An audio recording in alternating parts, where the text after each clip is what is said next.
Programang ito ay rated SPG, striktong patnubay at gabay ng magulang ang kailangan.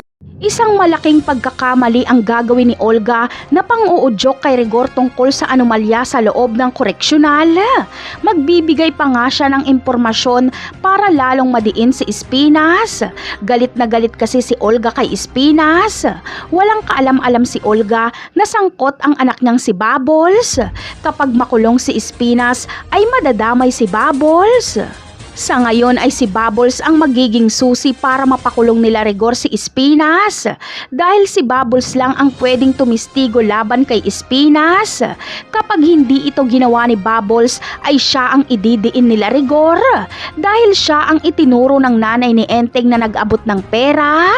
Kaya kahit makalaya pa si Bubbles ay mas lalo tuloy magiging magulo ang kanyang buhay.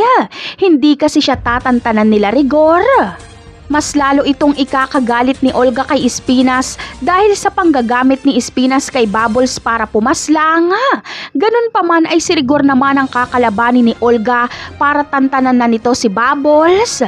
Si Olga ang kukuha ng ebidensya na may relasyon si Lena at Rigor. Makukuhaan niya ito ng larawan na naghahalikan.